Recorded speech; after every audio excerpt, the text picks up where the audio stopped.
une prophétie.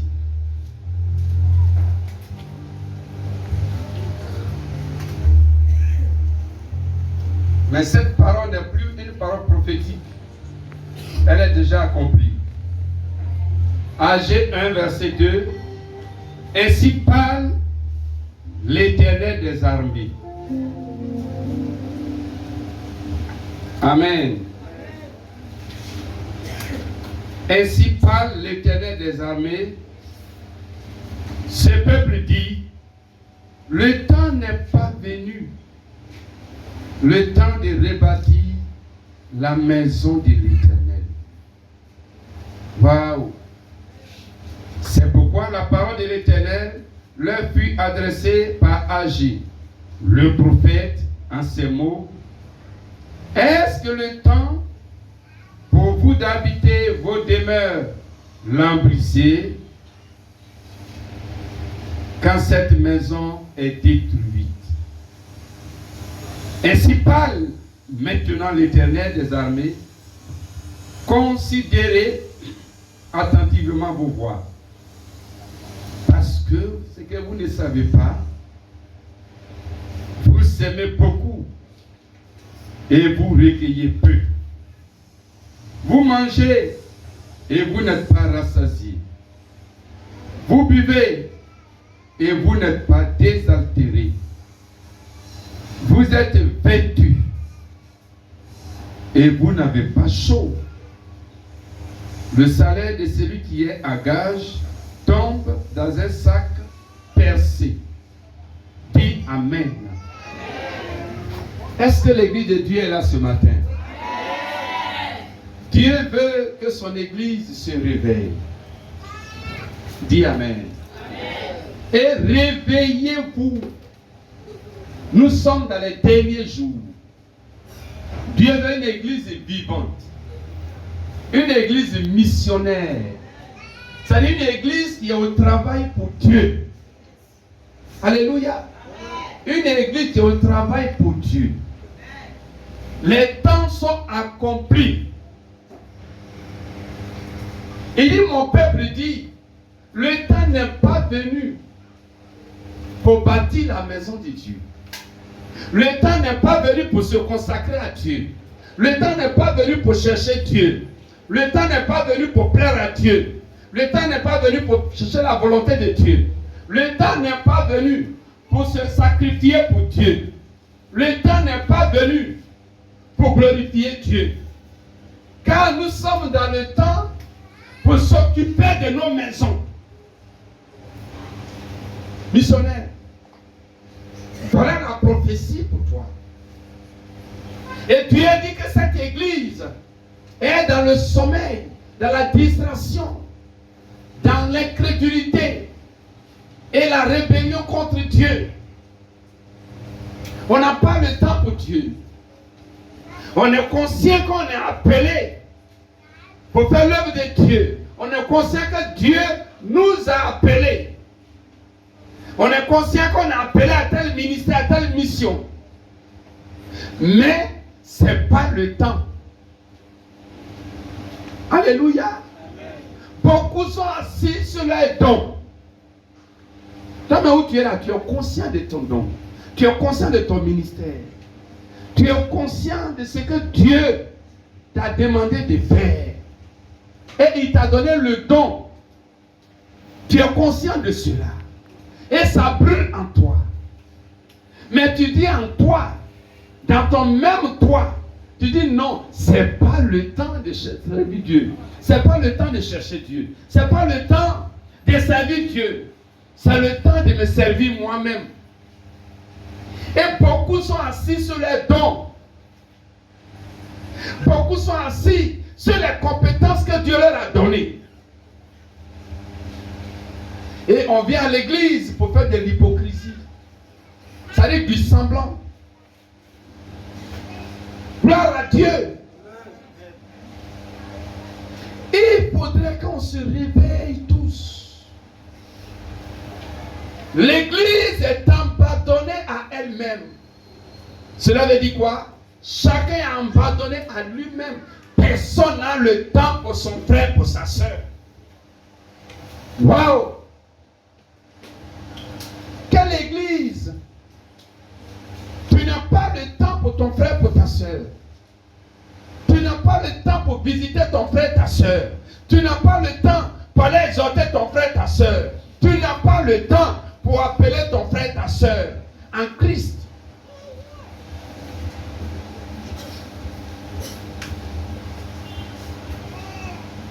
Quelqu'un a dit dans le ciel, si Dieu pouvait permettre, quand on va se retrouver, que quand même on se dit c'est une vérité. Pour dire, ah mon frère, non, tu es sauvé comme moi. Mais sur la tête, tu m'as maltraité, hein? Tu m'as abandonné, hein? Mais tu m'as oublié. Hein? Ah! Mais si tu es ici, c'est que vraiment pour toi là, c'est la grâce de Dieu. Sinon tu ne mérites pas d'être ici. Quelqu'un a dit ça. Mais comme il n'y a pas de parole au ciel, Dieu ne va pas le permettre. Mais ce n'est pas bien. Ici, cette église, les femmes sont abandonnées. Elles ne sont plus visitées. Les hommes sont abandonnés. Les jeunes sont abandonnés. Je vais apprécier la missionnaire. Donne-moi ta main. Elle est bénie. Elle fait un travail sérieux. Nous sommes une église missionnaire. Si chacun peut aller à la mission, mais chacun cherche à s'occuper de sa maison, remplir sa maison. Il dit quoi? Et Dieu même, vraiment. Il dit le temps n'est pas venu. Le temps de rebâtir la maison de Dieu. Et puis Dieu aussi te demande, verset 4, est-ce que le temps pour vous d'habiter vos demeures lambrissées? Parce qu'on a soin, on a souci, on a le fardeau de s'occuper de nos maisons, de meubler nos maisons. On peut se sacrifier pour travailler. S'il faut même transpirer jusqu'à être fatigué puis tomber. Mais seulement on veut l'argent pour s'occuper de nos maisons. Et on apporte tout dans nos maisons. Nos maisons sont remplies de vêtements, remplies de nourriture, remplies de meubles. Mais la maison de Dieu est vide des âmes. Toute la semaine, chacun allait chercher l'argent sans même penser qu'il doit chercher les âmes pour Dieu. Tu as cherché l'argent pour toi, mais Dieu veut des âmes. Jésus est mort pour que les âmes soient sauvées. Alléluia. Toi qui as été invité ici, Dieu te bénit, tu témoignes. C'est que c'est bon. Appelle aussi les autres, qu'ils viennent aussi être bénis. Pour qu'ils témoignent aussi. Et Dieu va te récompenser. Tu es égoïste. Pourquoi abandonner leur mission dans l'église? Sous prétexte qu'ils n'ont pas le temps. Mais tu es rebelle. Beaucoup de raisonnements. Beaucoup de raisonnements. Beaucoup de raisonnements. Mais Dieu de son trône, il fait couler des larmes de ses yeux. Il dit, quel est devenu mon peuple? Mon peuple sur qui j'ai compté. Mon peuple. Mon peuple pour qui j'ai donné mon fils pour me faire un peuple.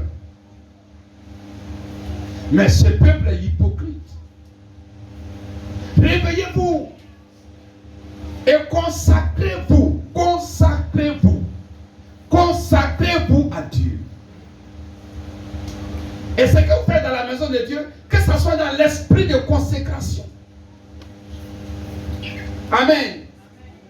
Groupe musical, consacrez-vous. Qui parmi vous a prié ce matin 3 heures du temps pour venir s'arrêter devant le peuple de Dieu. Tu vas amener le peuple de Dieu dans la présence de Dieu. Alors que toi-même là, tu n'as jamais expérimenté la présence de Dieu. On dit waouh. Injustice. Tu es un fraudeur. Beaucoup sont des fraudeurs dans l'église. Des falsificateurs. C'est pas bien. Abus de pouvoir. Le pouvoir que tu n'as pas. C'est ça. Équipe d'intercession. Tu intercèdes pour l'église. Mais à la maison, tu n'es pas intercesseur. Tu viens à la réunion d'intercession. Mais où tu dis ta puissance. C'est de la plaisanterie aujourd'hui. Dieu veut des personnes consacrées à lui.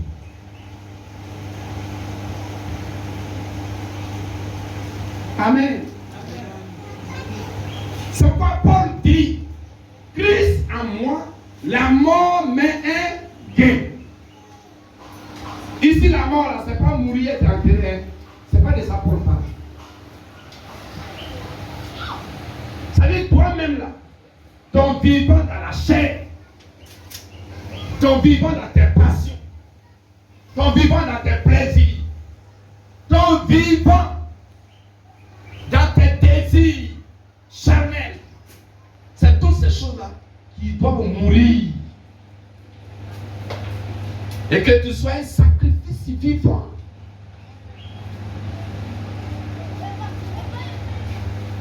Nous sommes dans les derniers jours. Que l'église se réveille. Il y a beaucoup de raisonnements. Beaucoup de raisonnements. C'est pourquoi l'apôtre Paul dit dans 2 Corinthiens 10,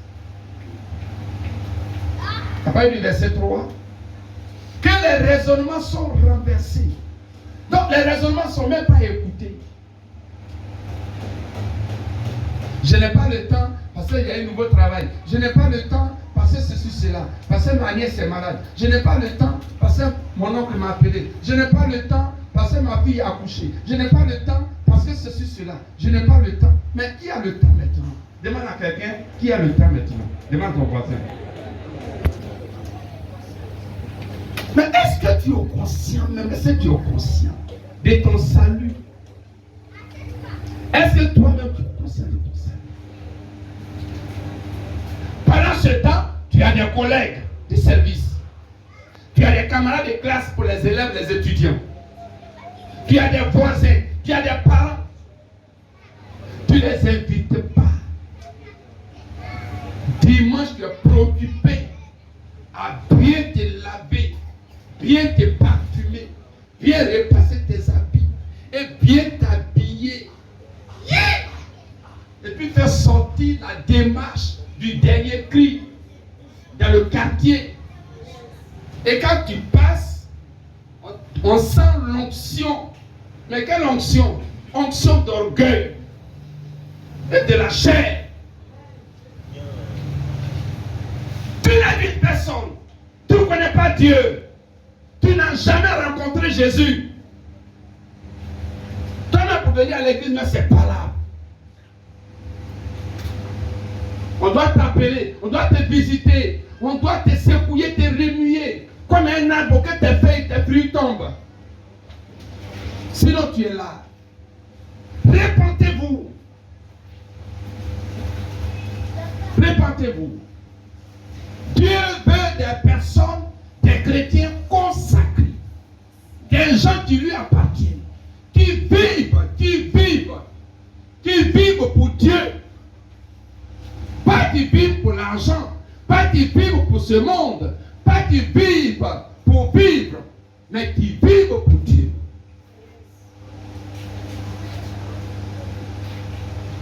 Toutes ces choses pour lesquelles tu n'as pas le temps de Dieu, tu vas les laisser un matin.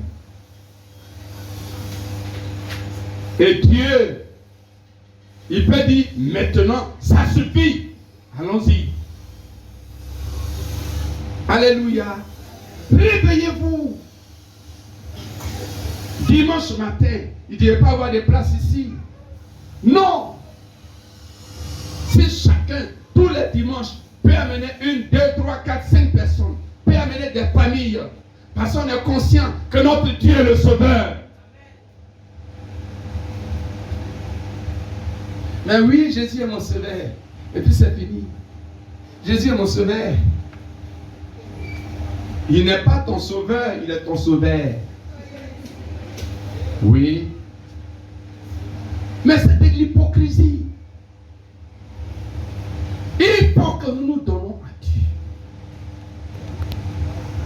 Alléluia. D'autres trouvent que c'est le diable. Le diable. Quel diable?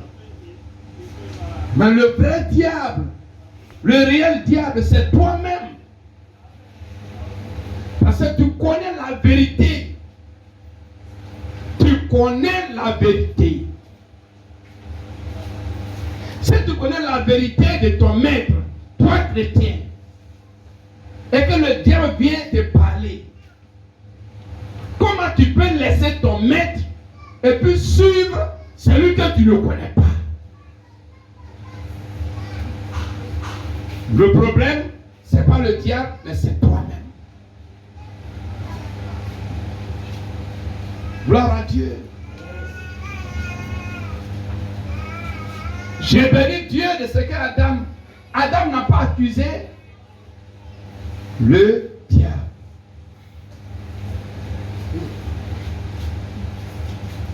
Mais il a accusé quelqu'une. Et celle qu'il a accusée, elle a accusé le diable. Mais la vérité, c'est toi-même, Adam. C'est toi-même, Ève. Je vous ai dit, voilà ce que vous devez faire. Vous devez manger de tous les fruits du jardin, sauf le fruit de l'arbre de la connaissance du bien et du mal. N'en mangez pas. Dieu a parlé.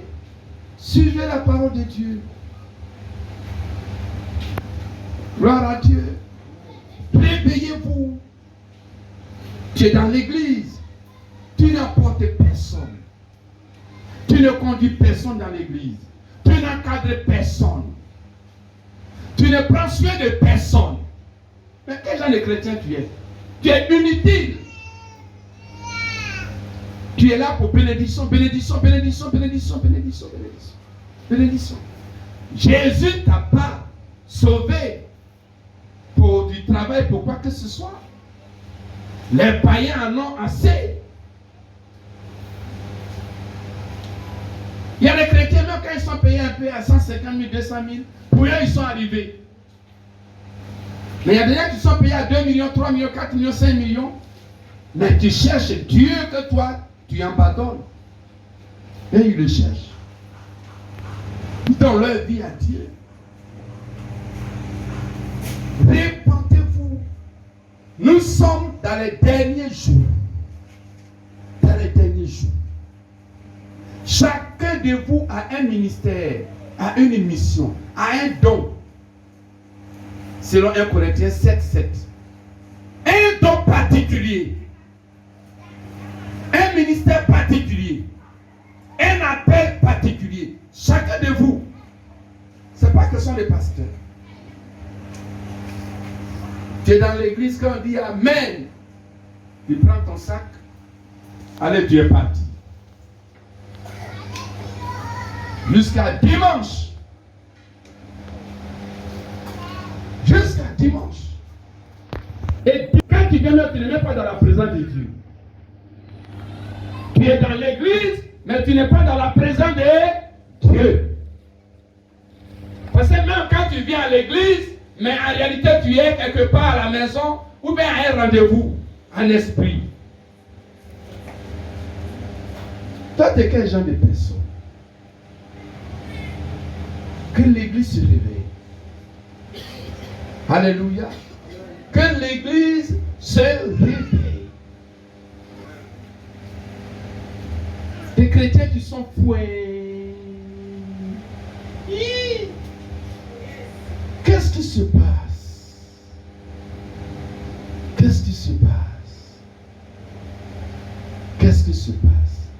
Et pourtant, on a le témoignage de la puissance de Dieu.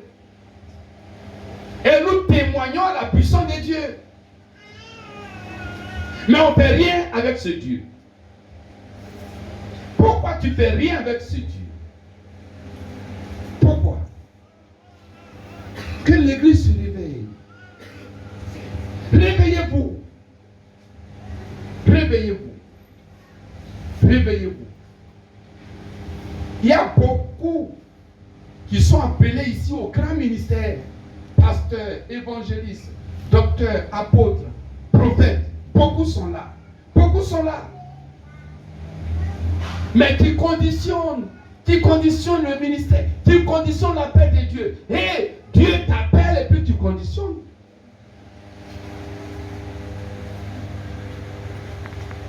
Alléluia. Donc dit non, je vais me marier d'abord. Donc dit non, quand je vais prendre ma nouvelle maison, je vais commencer l'œuvre de Dieu. Donc dit non, quand je vais faire ceci, cela. Donc dit non, quand je vais faire ceci, cela. Quand je vais travailler, quand je vais commencer à avoir un peu d'argent, là mon esprit est tranquille. Ça, là comme ça, je peux servir Dieu. Qui a dit que Dieu a besoin que toi, ton esprit soit tranquille pour le servir? Dieu t'appelle, cours et viens. Si un ministre t'appelait, tu n'avais pas dit que je suis occupé. Dis Amen. Si le président de la République t'appelle, tu n'as pas dit que je suis occupé. Tu vas dire, ah, gloire à Dieu. Le président de la République m'a appelé. C'est que ma vie a changé.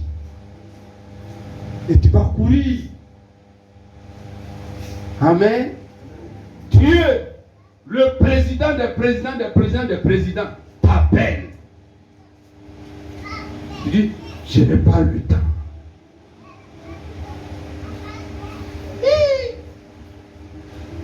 Pourquoi tu fais ça? Pourquoi tu fais ça? Et l'église, au lieu d'aller en mission pour Dieu, l'église va en mission pour elle-même.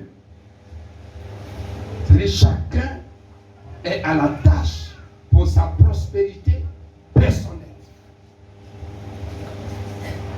Et la maison de Dieu est vide. C'est pourquoi aujourd'hui il y a beaucoup de petites églises. Parce que ces églises-là, dans ces églises, ceux qui sont dedans, sont des gens qui font le culte pour leur vie. Ce ne sont pas des gens qui vont en mission pour Dieu.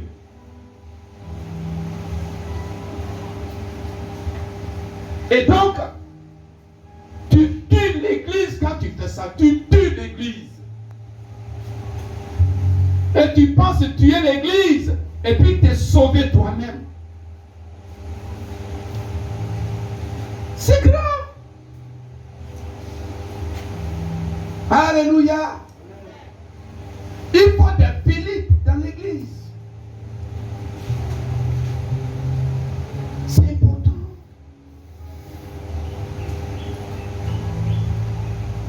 Sortez et allez-y évangéliser. Sortez, allez-y visiter, allez-y exhorter.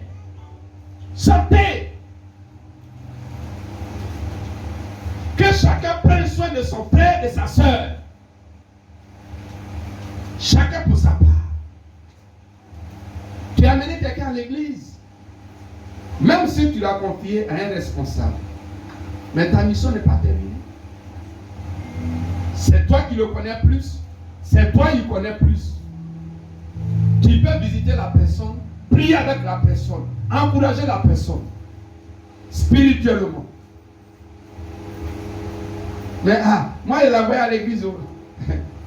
Ça, moi, il a fini. Hein. Tu as fini comment? Criminel. Réveillez-vous. Peuple à peuple. Réveillez-vous. Dieu m'a dit, mon peuple est mort. Qui se réveille? Ézéchiel 37, verset 1 à 14. Mon peuple est mort. Qui se réveille? Réveillez-vous.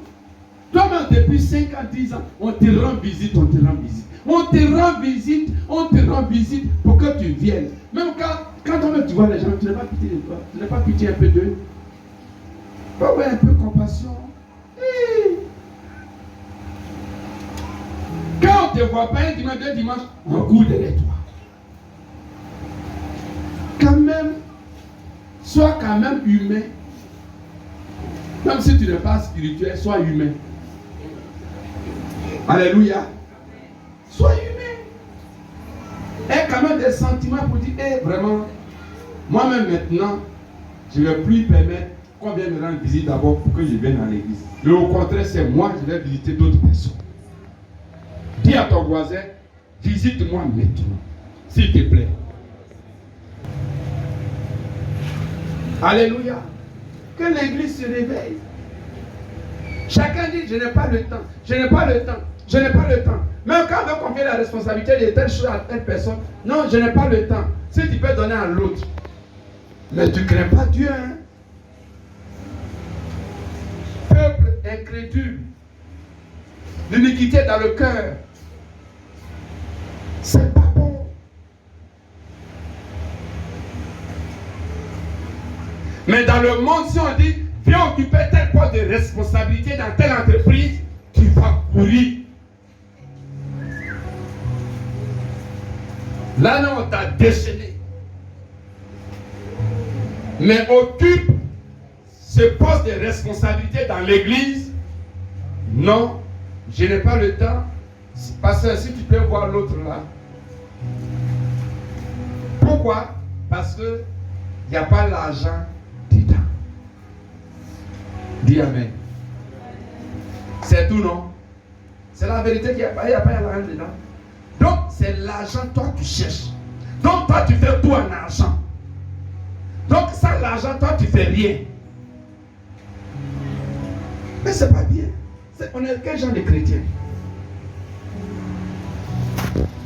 Si c'est à cause de l'argent que tu es venu à Jésus là, répands-toi. Dans le monde même là, il y a l'argent. Il y a même pas taille, rien comme ça. Quelqu'un est en train de chanter, puis on met l'argent sur lui comme ça. Jusqu'à c'est lui même qui donne l'argent, mais sa mère est fatiguée. On appelle ça travailler. Voilà. Ceux qui pensent à là, c'est connaître Jésus. Toi, tu as connu Jésus. L'apôtre Paul dit, à cause de l'excellence de la connaissance de Jésus. À cause de l'excellence de la connaissance de Jésus. Donc, connaître Jésus, c'est la chose excellente. C'est la chose meilleure, glorieuse. Et ce matin, je suis heureux. Et je suis fier. Et je suis béni. Parce que je connais Jésus. Alléluia. Et quand je le prie, il me répond. Et il me révèle les choses cachées. Que chacun retourne à la vérité. Que chacun revienne à Dieu.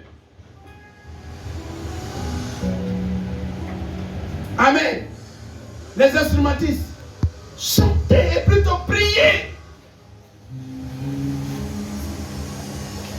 2 Rois chapitre 3, verset 15 à 16. Écoutez bien les instrumentistes. Écoutez bien. Priez. Le prophète Élisée, qui était l'onction sur lui, dans 2 Rois 3, verset 15 à 16. Il dit, pour que l'onction qui est sur lui puisse couler, il faut qu'on joue à l'arbre.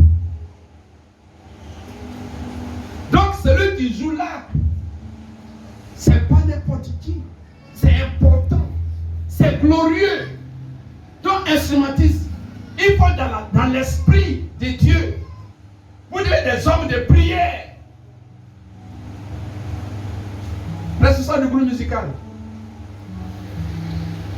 Maintenant, prière. Prière. Prière. Servir diable, quand le culte commence, il envoie les démons. Il dit, allez-y les flécher. Amen. Pour la prière. Quand tu te tiens dans la prière, tu es dans la présence de Dieu. Et tu es rempli et revêtu de puissance. Alléluia. Et donc l'église doit avoir la mission par la prière. Vous devez être des femmes, des hommes de prière dans vos maisons. Priez, priez. Ne dis pas Seigneur merci pour tout ce que tu fais pour ma vie. Amen. Non. Quand tu fais ça, tu es vaincu. Et qui t'a vaincu? Le diable t'a vaincu. Mais priez, de prière fervente. Priez. Priez. Priez. Priez en langue. Priez en esprit. Priez. Élevez la voix. Priez. Pleurez en priant. Il faut que le feu brûle sur l'autel de la prière. Gloire à Dieu. La vie chrétienne normale. Vie chrétienne normale. Vie chrétienne normale. Vie chrétienne normale. Tu dois prier au moins 2 heures du temps par jour. Et pendant 2h40, on a 24 heures chacun. Les 2h40 représentent la dîme du temps de chaque jour. Donc tout chrétien doit prier 2h40 chaque jour. Les 24 heures, tu as près de 21 heures pour braquer à tes occupations. Les autres 3 heures qui restent, tu as 2h40 dedans. Si tu n'as pas tant de ça là, tu n'aimes pas Dieu, tu ne crains pas Dieu. Dis Amen. Tu n'aimes pas Dieu et puis tu ne crains pas Dieu. Tu es orgueilleux. Si tu veux, tu reconnais ou tu ne reconnais pas, tu es orgueilleux.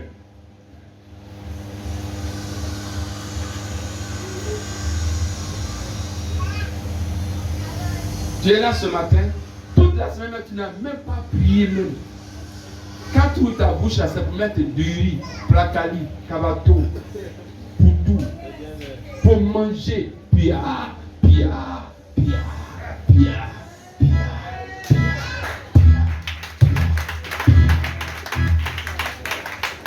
Bouche que Dieu t'a donné là, premièrement, c'est pour parler avec lui. Tu vas pour manger.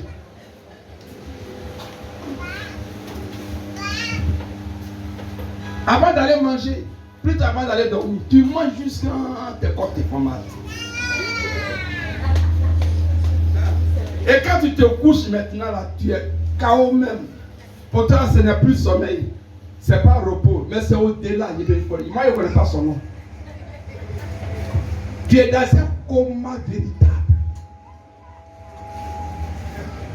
Même tu mets ton cellulaire sur le réveil pour te réveiller pour prier. Quand ça sonne même là, tu ne peux pas savoir ça.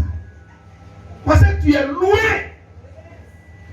Mais je prie que tu reviennes au nom de Jésus. La Bible parle des excès de table comme péché. Tu dois manger ce qui est nécessaire pour ton corps. Pour que tu aies la force pour servir Dieu. N'ayez pas soin de la chair. N'ayez pas souci de manger pour grossir. Là, ils vont dire que mon mari s'occupe bien de moi. Ils vont dire que ma femme s'occupe bien de moi. Quand il faut que j'ai un gros ventre.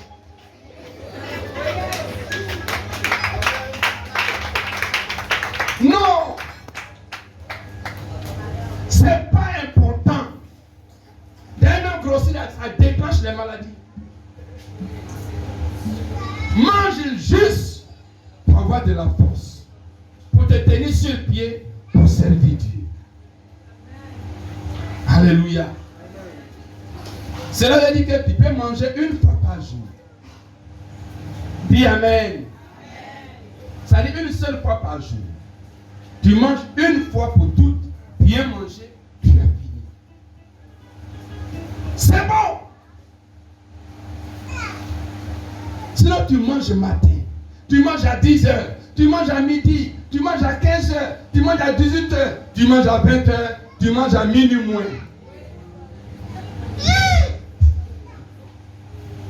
Pour cette manière-là, ça répond à quoi? Tu te nourris, mais tu te détruis.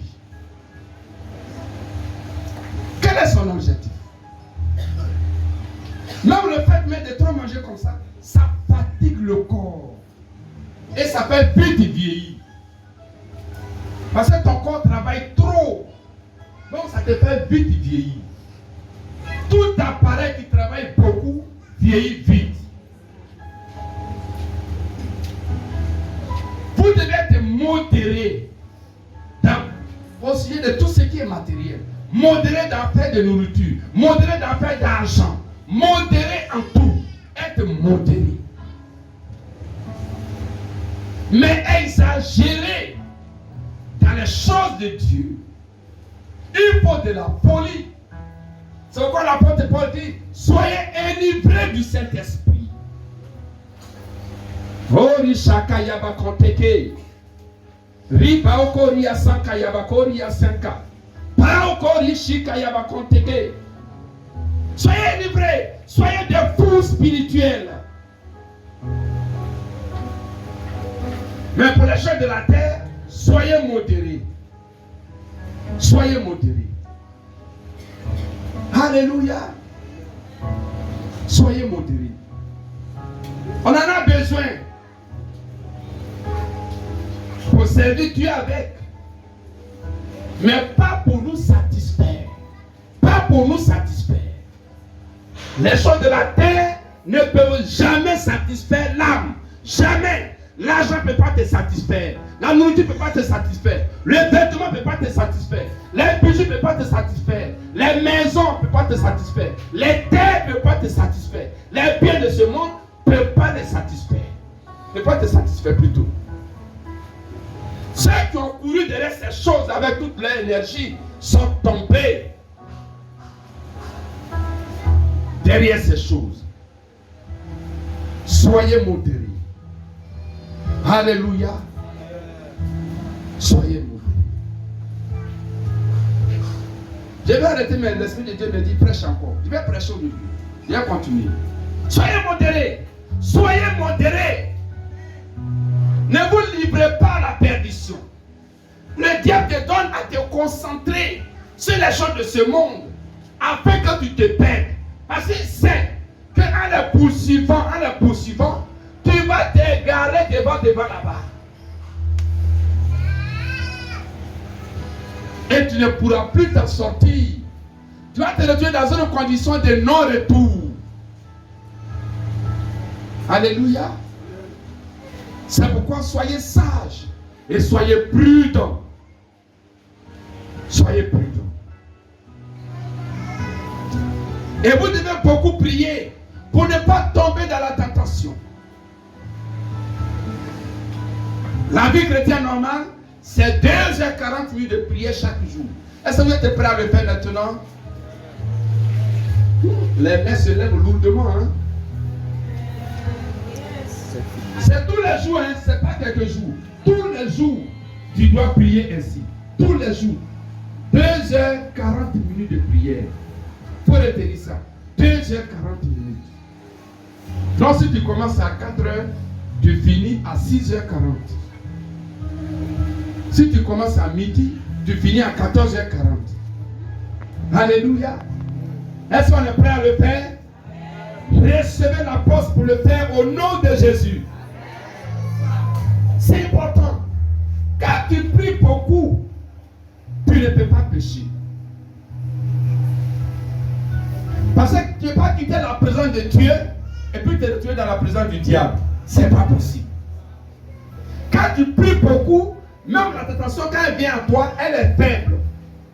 Tu la ressens que tu es tenté, mais c'est une tentation qui est faible. Tu ne peux pas t'attirer avec vitesse. Non. Parce que quand tu pries, la gloire de Dieu est sur ta vie. Soyez des prieurs. La prière est le premier travail chrétien. La prière. C'est pourquoi dans Daniel 6, Daniel était premier ministre. Mais Daniel priait 3 fois par jour. Pourquoi? Parce qu'il a compris qu'il faut la prière. Et que la prière est le premier travail. Parce que prier, c'est être dans la communion avec Dieu. Donc si tu ne vas pas rencontrer Dieu, quel enfant qui est dans la maison avec son père, sa mère, qui peut passer toute la journée sans venir au pied de son père ou de sa mère, c'est que cet enfant n'est pas normal. On est d'accord? Vous voyez les enfants, même quand ils jouent, et puis un coup il court, il vient à la maison. Quand il vient, il est sur le pied de papa, le pied de maman. Même s'il n'y a rien, il y a quelque chose à dire, quelque chose de banal. C'est comme ça. Toi, chrétien, tu es enfant de Dieu. Chaque jour, tu dois être dans la présence de Dieu. Au pied du Seigneur chaque jour. Le comportement que tu as là, c'est parce que tu ne pries pas. Dis Amen. Le comportement que tu as là, c'est parce que tu ne pries pas. Tu ne pries pas. Tu ne vas même pas dans la présence de Dieu, donc tu as oublié Dieu.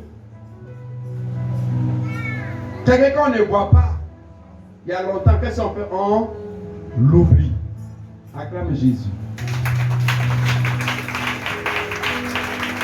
Mais si tu vas dans la présence de Dieu tous les jours, tu ne vas pas oublier Dieu.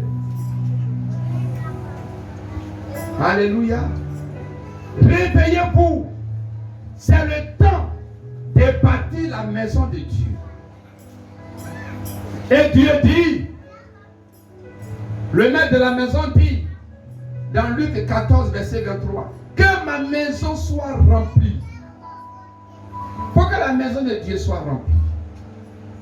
Alléluia. L'église devait être illimitée. On ne devait pas limiter l'église à 2, 3, 4 bâches. L'église devait être illimitée. Partout là-bas, dans les coins, dans les recoins. Les gens devaient être assis là-bas partout. Est-ce que Dieu est limité? Mais pourquoi l'église de Dieu est limitée? Amen, amen.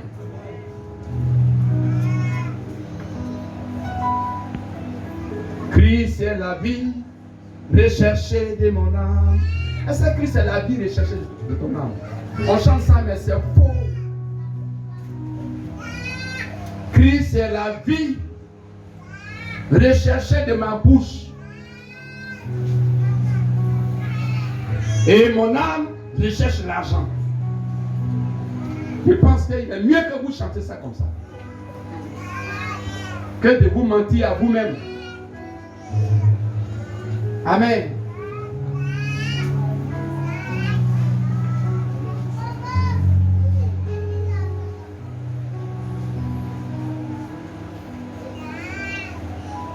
Est-ce que l'église de Dieu est là ce matin? Il dit considérez attentivement vos voies. Oh! Pourquoi? Il dit vous semez beaucoup et vous recueillez peu. Tu investis beaucoup. Tu travailles beaucoup. Mais tu reçois peu. Pourquoi? Parce que Dieu n'est pas content de toi. Gloire à Dieu. Parce que Dieu n'est pas content de toi.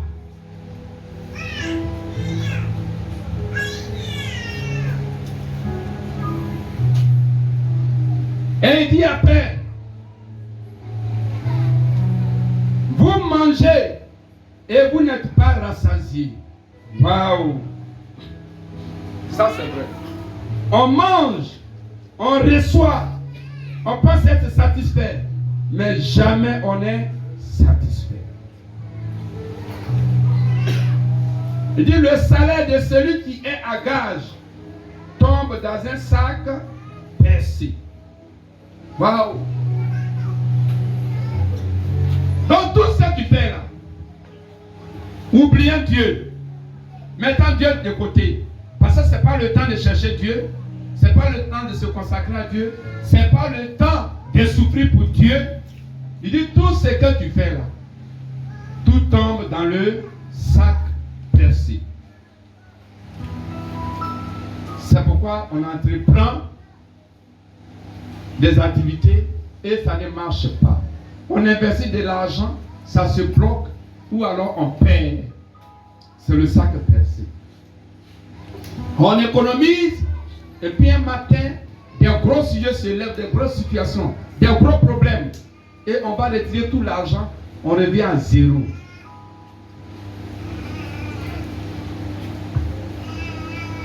Amen. Alors, considérez attentivement vos voies. Ainsi parle l'Éternel des armées. Considérez attentivement vos voies. Il dit, montez sur la montagne, apportez du bois. Et bâtissez la maison. J'en aurai de la joie et je serai glorifié. Alléluia. Est-ce que vous voulez glorifier Dieu? Vous voulez apporter la joie dans le cœur de Dieu? On se tient debout.